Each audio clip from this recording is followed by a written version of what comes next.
Continuation of that, I grew up in a house with spirits. There are at least a couple of them in there, and we heard from them regularly, and so much or enough so that as I moved through the rest of my life, anywhere that I ever lived, I would just be waiting or expecting something to happen to let me know that someone else was residing in the home with me. Luckily, the house that we're living in now, it seems clean, so I'm good that way. But with regard to folklore, I think the first time that I really realized the power of story and just the influence it has in our lives was really watching my dad and my mom's brothers and some of my dad's friends, my uncles, in his workshop. He was kind of a master jack of all trades, electrician to woodworking to house building to demolition, and everything. So in his workshop he had a little wood burning stove, and they would gather around that stove on some of the bigger holidays in the States. So Thanksgiving, Christmas, New Year's Eve. And they would tell stories. They would talk about the things that happened when they were kids, the women they wooed, the ones they ended up marrying. And they would typically be the same stories every single time. But even though they were the same stories, they would always get the same laughs at the same humorous parts, the same guffaws when it was obviously a stretch of the truth. And you just realized as they were telling these stories, it was really kind of a thread that sewed my family kind of together. It sewed this group of people together as individuals, and it kind of defined, I guess, their life views, their hopes, their aspirations, and in some cases, some of their fears. And this is as a child, I'm seeing this happening, or as a younger person, I'm seeing this happening. As I grew, you start to back out from that, and you start to see the stories that are common in your town. You start to see the stories that are common in your state. You start to see the stories that are common in your country or your region of your country.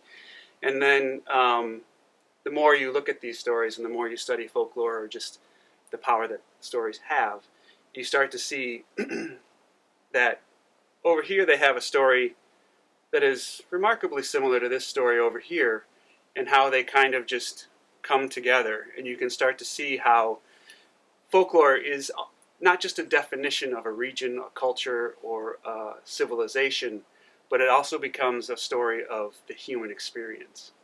And a good example of that, and these are not in the deck, but a good example of this is you look at Hansel and Gretel.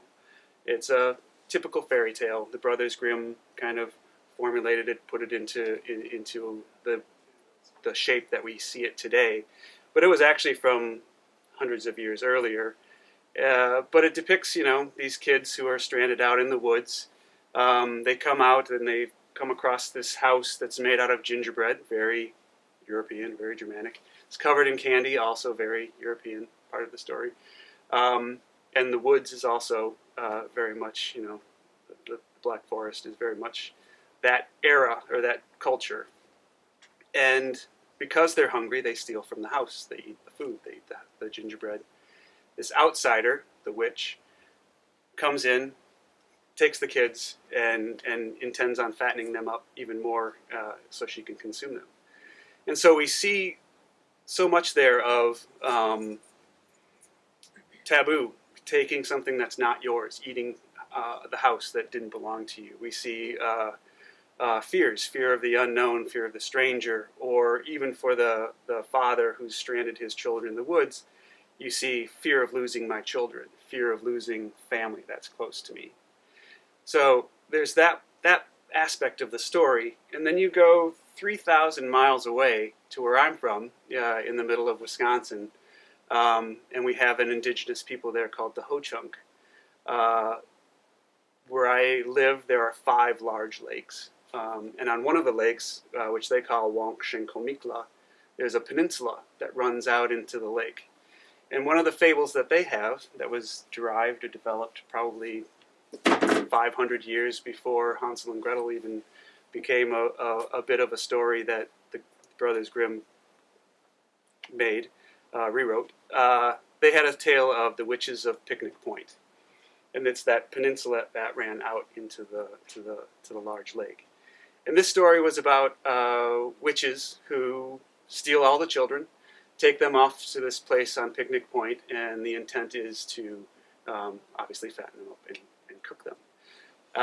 So here, the tribe, the people, pray to Manibush, the great hare who created the world, or the Earth Maker. And because Manibush sees them as good people, as genuine human beings who haven't broken any taboos, who haven't done anything wrong against anyone else, and they're genuinely nice people, he decides, I'm going to free your children, let them come back, and he turns the witches into hackberry trees on the end of the peninsula to wail and cry in the winter winds all the rest of their existence. And if you actually go out onto this peninsula in Madison, you will see that it is covered in hackberry trees, and the bark of the tree is really knobbly and warded, just like you would expect in general folklore a witch's skin to look like. And then really briefly, real quick, 3,000 miles even further west, you have the Tinglets on Vancouver Island, who have the Zanuqua, is this wild woman, ogress of the woods, twice the size of your average human being, that, again, steals children who have been misbehaving, or have wandered too far from their village. And they're taken, she takes them, and she tries to, again, consume them. So here we have these three stories from three different cultures, from three different people, and it shows just such commonalities. This fear of losing our children, this fear of losing folks that we have in our group or our tribe. The thing that saves them is the fact that they're nice people. They haven't broken taboos. They haven't, done anything wrong that would make them deserve to have something bad happen to them. And then it sets that rule of don't wander too far from home. Don't misbehave and don't do something that's wrong. So when I was looking at the deck, doing a Folklore Oracle deck, and Fiona obviously was the mastermind behind it, that kind of put the thing in motion, it quickly became very clear how brilliant of an idea that was, because you could take from civilizations from the long past to modern day cultures these concepts and ideas that they had in respect to or concerning trees or animals, or even some of the different deities or cryptids or creatures that they have in their mythos. And even though they were from different eras completely to different parts of the country, you could still see how they all tied together and would allow you to build this structure around speaking to us today, to speaking to our daily existence, to speaking to how we go through our lives right now. And so, like, some of the, for instances, would be, the jackalope, which is for levity. It was derived when folks were crossing the Great Plains in the United States, and it almost became somewhat of a bit of humor, right? It wasn't dangerous. I mean, it could be if you got in a tussle with it, but for the most part, it was just this creature, this rabbit, this hare, with horns. And it made sounds of humans. It would sing along in the distance with folks around the campfire. And it was mostly humorous, mostly harmless. You also have the Wolpetinger, which is a German fable. Again, horns of a deer or elk on a small hare that also had pheasant wings and a fox tail. Completely not dangerous, but if it got its saliva on you, you would grow long, dark, coarse hair. So again, there's just this kind of like humorous little bit of a tale that goes along with these creatures. Culture throughout time and throughout region has some sort of boogeyman or creature that represents irrational fear, something that when we hear stories of it, or we hear our parents telling us stories of it, it represents either behaving yourself, or this person's going to get you, don't go over there, or this person's going to get you. So we have, in Wisconsin, Port Washington, the boo-boo-shaw. There's the Boogyman himself. The Mediterranean has the bow. The Germans have the Boogyman. The Balkans have the Baba Roga. You have Baba Yaga. And the list goes on and on and on. And it's all kind of involving this irrational fear that folks have. And so that just sort of fits into our daily life in terms of the deck, very much streamlined. So the human experience is very much, I guess, shown or demonstrated throughout the entire deck. And for the folks that I know that have purchased the deck or have the deck, there's a few of my friends who have it, and they're constantly asking me questions about the card they've drawn. Because one of my most favorite ways of using the deck is to do a daily draw. And so that's just simply, shuffling the deck, cutting the deck, however many times or however long you want to do it, and then just pulling the top card off.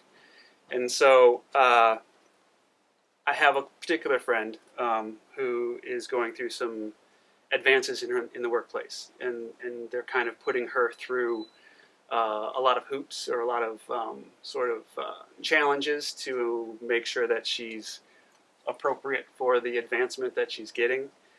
And she keeps saying, I drew the Thunderbird today. And I'm like, well, Thunderbird is leadership. It means that you're possibly, if you're looking into it, you should believe in the fact that you're able to make this jump, and you'll be able to do it fluidly and well.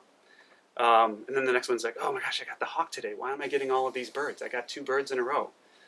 I'm like, well, hawk is attention to detail. So it's possible that when you look at the hawk as a draw, you really need to start paying attention to what's going on at work, right? So what are the things what are the hoops they're trying to put you through right now, or they're making you jump through? What are the things that are going on there that you need to really focus on? And that's basically what it means. And then the funniest thing is she then did what we call the ancestor reading, which is a full reading. It's 3 cards. So you place your first card down in the middle and a card on the either side. This is the present. This is the future. This one is for your past. And then I typically say put the deck above on top. And I can't remember what the 2 side cards are, but the middle card was the raven. And she was like, what does this mean? What does this mean? There's 2 ravens on the back of the deck, and now I have a raven down here. And my basic response there is, well, the raven is recognizing what's going around you right now, and being able to kind of make decisions based on what you're seeing. So maybe the fact that there's 3 of them there, I'm not sure if that's really tying in, possibly is, but it basically means you better pay really close attention to what's going on and see if you can make some clear decisions based off of that. But then I think some of my favorite cards throughout the deck are definitely the animals. Throughout history, throughout various civilizations, the meaning of animals and the way so many different cultures reacted to them and told stories about them are so similar. And it's just, it's quite amazing to actually see some of those come through. I mean, obviously the bear, strong as a bear, brave as a bear. It just, from the Norsemen being berserkers, which means bear shirt, and being such hard warriors and strong, to, in the Native American culture, bear medicine is considered the strongest medicine that exists. So a lot of members of the clan would actually carry a satchel that had a claw or a tooth of a bear, as well as some fur and some additional stuff, believing that the strength of the bear and the clan would actually be able to heal them. When you look at the boar, or even like a javelina, which is down in the southwest of the United States, stubborn, pig-headed. We have all of these phrases that just go right to it, and just the ability to, make up your mind and pursue it is just really strong. And it goes on and on and on, from the hare to the fox to the frog, and it's just it's a phenomenally good representation of the human element that goes into folklore. So that's pretty much it. I mean, I could talk about my experiences and how I got to the way I do my artwork. Okay, yes, I will do that. I went to school, to university, college, as we say in the States, as a designer, graphic designer, but in the process took a tremendous amount of printmaking classes. And so the style of the cards would be very much what I would call either a lino cut or a wood cut. And that's where you cut the line into the wood. So it's more of like a reversal of what you're seeing. So in many cases, what you do when you're doing that is you actually paint the board black or a color. Yes. Mm-hmm. And then as you're cutting out, you can see where the negative space will be, and what's left behind is what you would actually print. So I did quite a bit of that in college, and I did quite a bit of screen printing, which is also kind of a similar process, but more in a positive sense. And then as I began to write more, I transitioned to doing more pen and ink, and then taking the illustration digitally into Adobe Photoshop, and colorizing and texturizing from there. But I think that having done so much screen printing and lino woodcut, that's just how my brain sees image now. So that's just kind of, when I do an illustration, where I go to first. And you've got a very distinctive style, which thank you. I think is very beautiful. Thank you. Yeah. It's taken me a while to kind of, I guess, really get to a palette. My palette's gone from fairly sort of, I guess, a bit dingy, subdued, to one that now has quite a bit more truer colors in it. And I do feel quite a bit happy with this new palette. So, or just this new use of color, I think, and I thank my wife for introducing me to color. It's a very autumn palette, isn't it? It's like very suitable for October as well. Yeah, and I guess too that does seem to tend to be where my brain likes to be. Autumn is a nice time. It's much cooler than summer, but not as cold as winter, especially in Wisconsin. Yeah.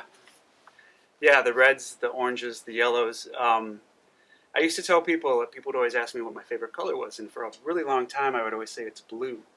And it wasn't until one day I said that to a friend of mine, blue, and they were looking around my office, and they were like, well, why is there so much red and orange in here? And that's when I finally realized that I was kind of more of a warm color enthusiast. You said in passing that you grew up with spirits in your home? Yes. Or something? Yes. Why don't you tell us a bit about that? Sure. We moved to a new home when I was probably 6 years old. And it was, I come from a large family. So I'm the youngest of 9 children. My parents were Catholics, of course. Living in Wisconsin at that time, it was on the cusp of where moving into more of a modern time. So I think a lot of families at that time were still having kids for employees, for generating employees. But that kind of changed as I grew, and it became more of just like, wow, you have a very large family. So at age 6, we moved into a large house. It was one of the first houses that was built in kind of this neighborhood. It doesn't seem like it's a very old home for probably you folks, but it was built in 1913, which was kind of early onset Platteville, Wisconsin. That's where I'm from. And it wasn't clear that it was haunted at first. The first kind of feeling I had that made it feel like there was something in the house was just walking home from school, maybe about a mile and a half, turning the corner on the sidewalk to walk up the stairwell or the sidewalk to the house, and just turning that corner and just suddenly feeling weight kind of pressing down on you. And even the doorway, the doorway was, had a screen door on it, but there was a full glass window and some curtains on it, and it just always felt somewhat oppressive. And I always say, as a 6-year-old, it seems quite unusual that you would be on your way home from school, getting home to all of your family and all of your toys and everything else that you have in the house, and having kind of just a weight put on you as you turn the corner. And then a time when your children is kind of unusual, but there was an occurrence. My sister, just 2 years older than me, just one child up. At the time, we weren't getting along very well. I might have been 10. She would have been 12. Teenagers fight, especially if they're close in age and opposite genders. And we had a little kind of pantry off to the side here where, we kept a bunch of stuff. And then I was at the kitchen sink, either washing off food or washing a dish to use. And my mother had a daycare. She watched children kind of on the side. And we had a small child that was out in the dining room playing with toys. And he had been in a car accident, had some cognitive damage done. And he didn't really speak anymore. He made noises, obviously, and played toys and was a delightful child. But we were both in the kitchen. And suddenly, over the corner of my shoulder, I heard in a woman's voice, almost as she was whispering it in my ear, "I like you."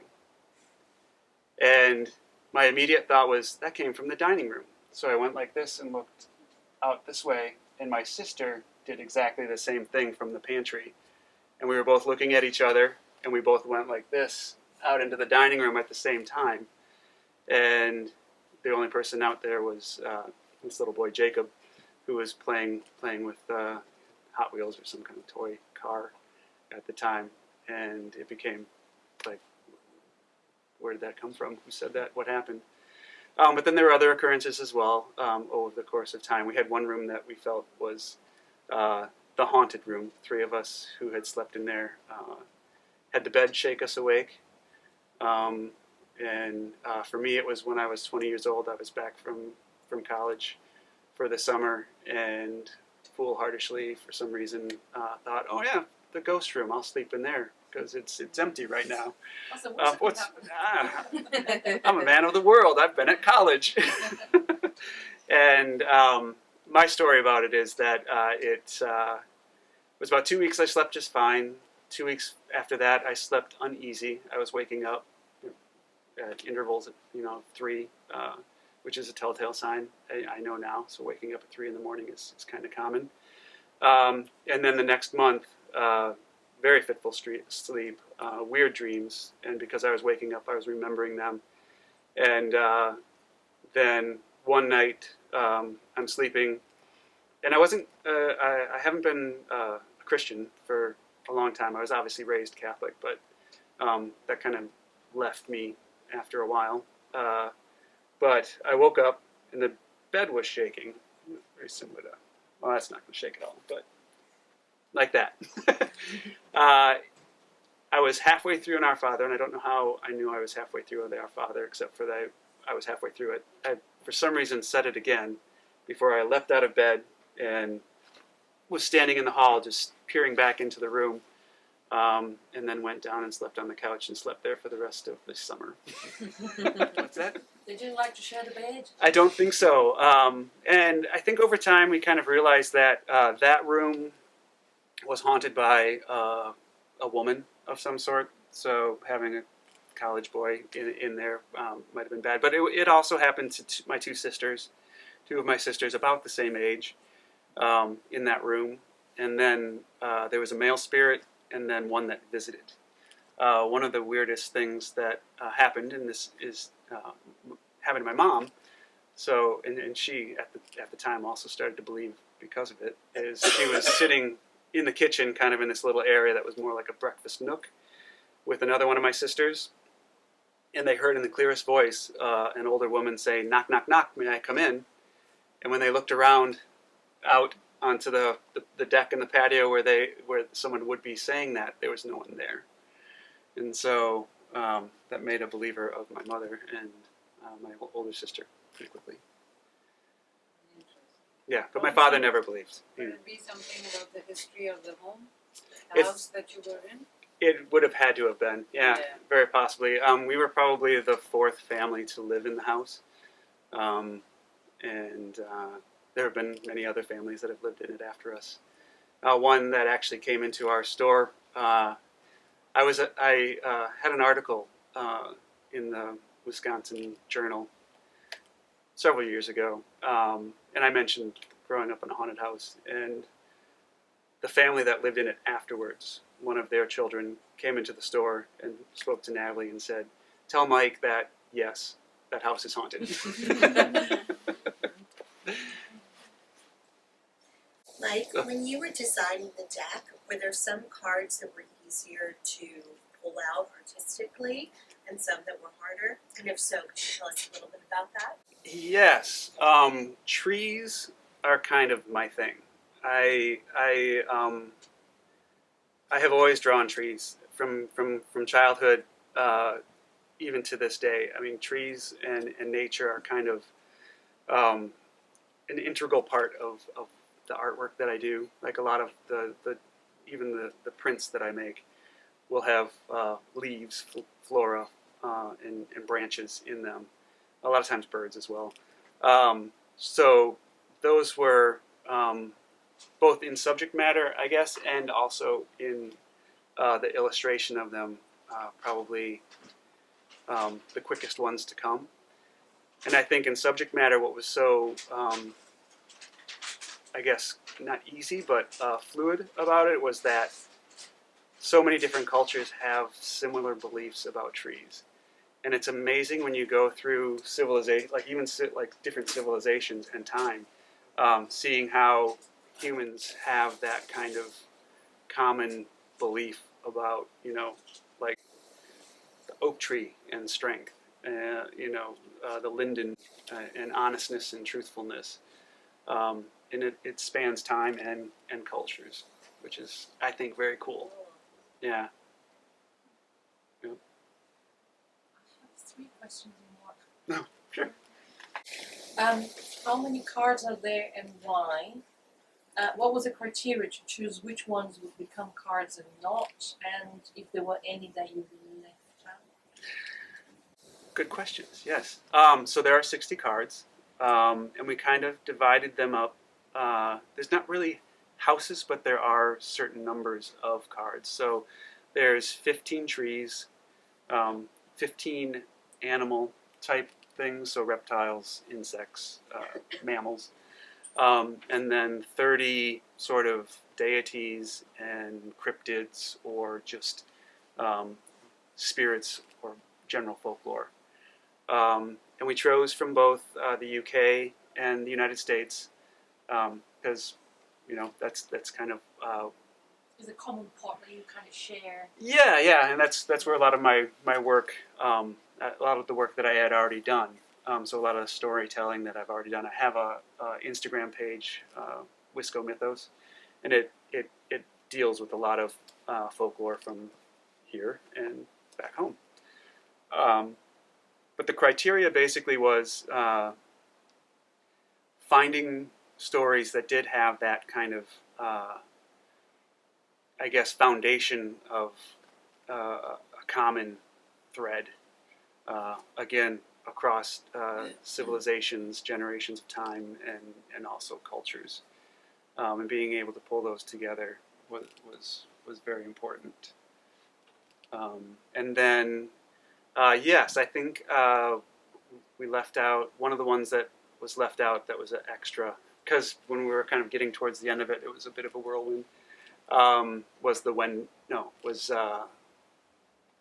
Maguayo, who is the he's a wolf-like character. He's the brother of I mentioned Manabush, who's a hare, and there's a tremendous amount of I guess folklore that surround the two of them, because obviously, and I mean, you can also see the tie into just general folklore of the yin and the yang, predator and prey, rabbit and wolf, but yet they're brothers and they're combined. And Manabush kind of rules this life, and Maguayo kind of rules the afterlife. But it's not. I mean, the Algonquin or the Menominee afterlife isn't necessarily like the Christian one, where you're like, oh, you're either damned or you're saved. It's more of just like a continuation of your current life.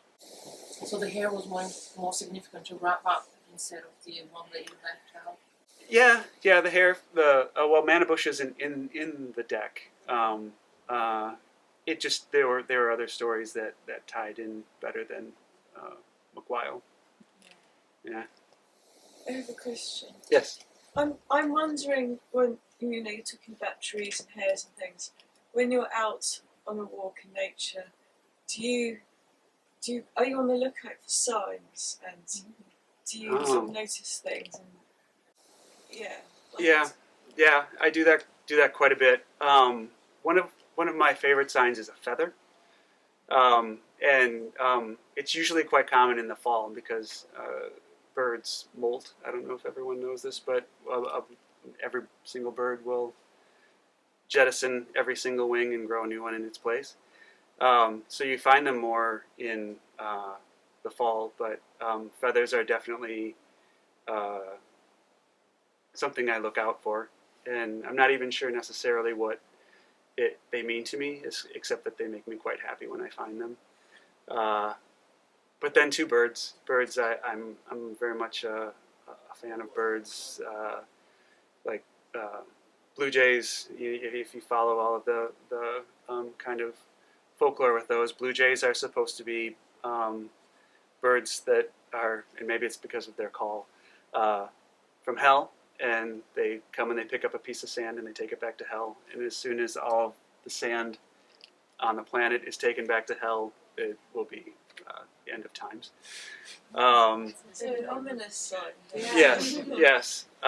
Ravens and crows. Ravens and crows too. Those are my favorite birds. Just they're so smart and kind of disrespected a little, I guess, because they're black, right? Everybody kind of goes for the cardinals and the blue jays and the brightly colored birds, ravens, grackles, starlings, crows. They're kind of some of my more favorite birds because of their intelligence and things. Have you ever caught a glimpse of something that completely took your breath away? Because again, it's amazing to see it. Oh, yeah. I have. I mean, we tend to go to the Southwest quite a bit, down in New Mexico, and there are just certain days down there where the light is such a way that between the redness of the dirt and even like as the sun either is coming up or going down, the redness of the sky. There's tons of sage down there as well, sagebrush, and it just it could be almost even a daily thing where you see something that is just you have to just stop and watch it. Nice. Yeah. Yeah, he was a photographer too. That's part of his background you didn't mention. Yes. Yeah. I did quite a bit of photography as well, but. It's one eye for a good light. Yeah. I've been told by optometrists that I have a large cup to disc ratio, I guess, if you know anything about optometry. The disc or the cup is where your optic nerves are coming in, and the cup is the space or the cone around it, and mine is apparently irregular. I don't know if that makes my vision any more better or worse for things, but I like to think it makes me see things. It gives you the second sight. Yes. Yeah. Great. Yep. How did you come up with the divinatory meaning of the trees, creatures, and beings? So it was the commonality of the stories. which was, I kind of understood that there are often common threads in story and tales from, like I said, from culture to culture, from civilization to civilization. But it really was when you looked up, well, I mean, some of them more than others. Like blackthorn is much more of a UK tree, and you had to look inside of like what has that meant more so through time, and how has it changed to get to the idea or the concept of the blackthorn. But when you looked at trees like the oak tree or the linden tree or the willow tree, birch tree, pine, fir, those trees that exist in more cultures and are in more places in the earth or around the globe, it was easier to kind of see the common thread of what different cultures felt those trees represented. And for the most part, it seemed like a lot of cultures and a lot of different civilizations had common ideas of what they represented, which was very cool. It's particularly interesting when you get beings that don't have the same name, but then you can draw the lines between, mermaid type beings around the world. Yeah, It's and that fascinating. going all the way back to Babylonians and the mermaids that they had, or the belief of the deity that swam up basically the Gulf and gave them a lot of their know-how and intelligence and stuff like that. So divination there for sure. But yeah, even I think the one of them I have is to look over here again, the blue cap, which is a mining entity, and when you look at what that one represents, you see it in the knockers for the Cornish and the Welsh, and then the Tommy knockers when it got to Pennsylvania, Wisconsin, and Colorado mines, but also cobalts in Germany, and I'm losing the name of the one that was in African mines that they believed in. But it was all about sort of respect and giving due to these creatures inside the mine, and if you did, they'd help you out. They'd let you know if something was going to collapse. They'd let you know that, oh, hey, there's a rich vein over here that you can discover.